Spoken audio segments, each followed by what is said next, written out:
Ouais, allô? Ouais, tu vas bien? Ouais, je voulais te demander, tu l'as maté du coup, Princesse Mononoke? Ouais? Ah bah nickel. Il y a moyen que tu me le rendes, le Blu-ray, du coup? Ouais, cool. Ouais, parce qu'en fait, c'est ça. Ouais, parce qu'en fait, on vient de regarder Conan, Fils du Futur, le Fils du Futur, sur, je sais plus comment ça s'appelle, la plateforme de France Télévisions, là, avec Nora. Et je voulais lui montrer, en fait, Princesse Mononoke pour lui... bah, justement, pour lui montrer un autre éclairage sur la même thématique, quoi. Comment ça? Ah, ok. Et bah, en fait, ouais. Alors, Conan, en fait, le Fils du Futur, en fait, c'est un animé en fait du studio Nippon Animation qui a été réalisé par un relativement jeune Hayao Miyazaki, bah, donc qui plus tard sera le cofondateur de Ghibli avec Isao Takahata.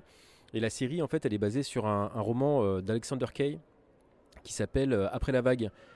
Qui lui-même a été publié, c'est un roman qui a été publié dans les années 70 et ça raconte en fait euh, voilà une guerre et enfin justement ça raconte pas la guerre mais en gros le postulat c'est il y a une guerre les océans sont tous montés, c'est Waterworld quoi, les océans sont tous montés et depuis bah il reste plus grand monde quoi sur Terre.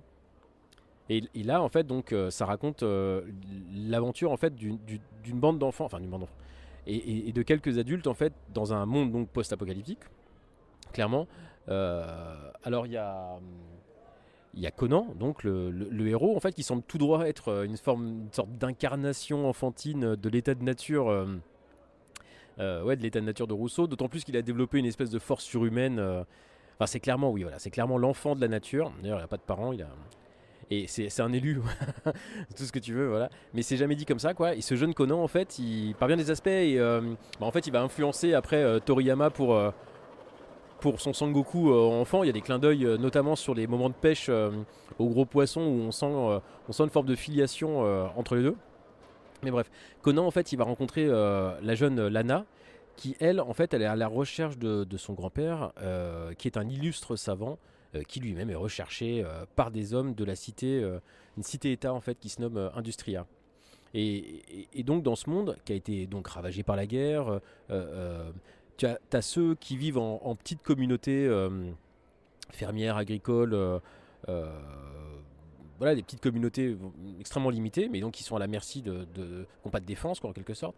Et puis tu as, ceux qui cherchent à relancer l'industrie, le monde d'avant, quoi, le progrès, la recherche, et qui vivent donc dans cette cité qui s'appelle Industria.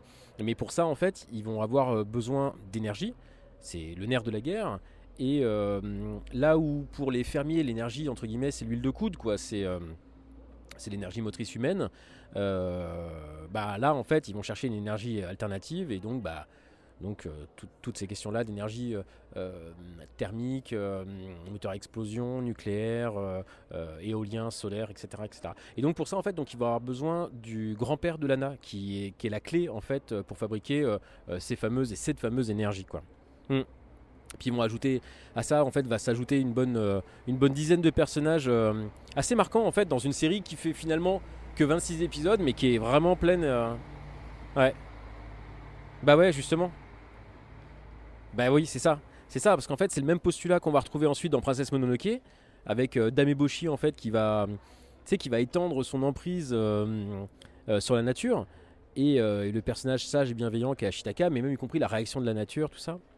Mais globalement, en fait, Conan, Fils du Futur, en fait, c'est fascinant à plus d'un titre parce que ça semble être la matrice initiale de pratiquement toute l'œuvre de Hayao Miyazaki. Et même les projets qu'il a pu avoir dans les mains, comme Nadia le secret de l'aube d'ailleurs, qu'il a eu dans les mains avant en fait d'attaquer la production de Conan. Et du coup, en fait, on retrouve des éléments connexes qui sont assez fascinants, quoi. Ouais, ouais. Bah, à la base, ouais, Nadia, c'était un projet en fait qui devait réaliser et dans lequel on retrouve donc également en fait tous ces éléments.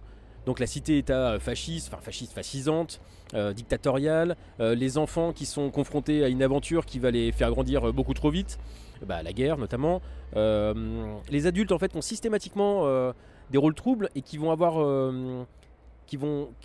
besoin justement d'être au contact des enfants pour retrouver leur humanité perdue, quoi. Et puis voilà, il y a certains adultes qui vont y arriver et qui vont y parvenir et d'autres non, quoi. Et dans Conan, donc, bah, par exemple, tu as le capitaine. Dans Nadia, tu vas avoir Nemo ou encore mieux Gladys, Caius et Titus en VF. Ouais. Ouais, voilà, etc. quoi. Mais même l'uniforme de l'armée d'Industria dans Conan, en fait, il fait furieusement penser à. Furieusement. Il fait penser à celui de l'armée de Neo Atlantis dans Nadia. Ouais. Mais t'as d'autres trucs hein, vraiment, vraiment cool, quoi, comme la tour d'Industria qui évoque. Moi qui m'a beaucoup fait penser en fait au château du roi et de l'oiseau de Grimaud et Prévert, dont on sait que Miyazaki est amateur, quoi. Ouais. Et puis bon voilà quoi. Donc Conan en fait Fils du futur c'est une série à voir pour tout ça. Et ouais mais encore je t'ai même pas parlé de l'animation mais c'est de la haute voltige hein, pour une série notamment une série de cette époque quoi. Ça. Ouais. Bah aujourd'hui l'animation, les expressions de Miyazaki, on les a intégrées. Mais à l'époque en fait c'était assez incroyable quoi. Ouais. Puis si je dis pas de bêtises en fait ça doit être le premier projet dont Miyazaki a été le réal du début à la fin pour une série télé quoi. Il me semble, hein, parce qu'il me semble qu'avant il a réalisé, ou il a participé qu'à des épisodes. Attends, il y a une mobilette qui passe. Non, c'est bon, elle est partie. Ouais. Ah ouais bah tant mieux, alors si j'ai pu te transmettre un petit peu de hype.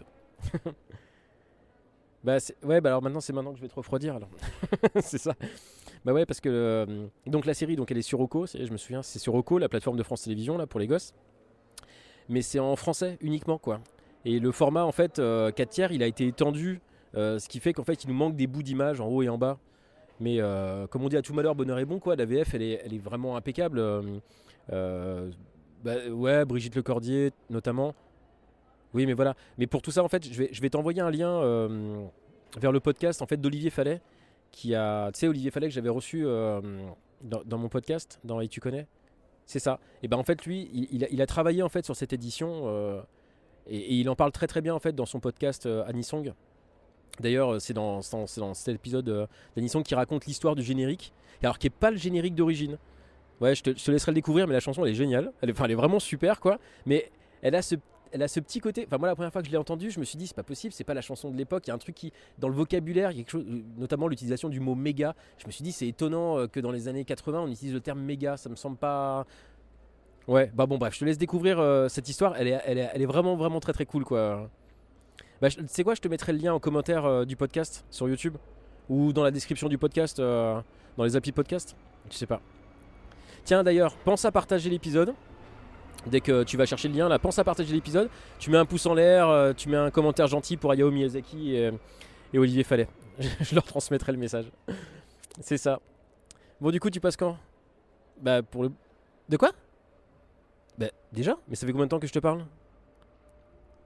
Putain la vache. Ok, très bien. Non, bah sonne pas, je descends. Ouais, à tout de suite. À tout de suite. Ouais, bisous, bisous, bisous.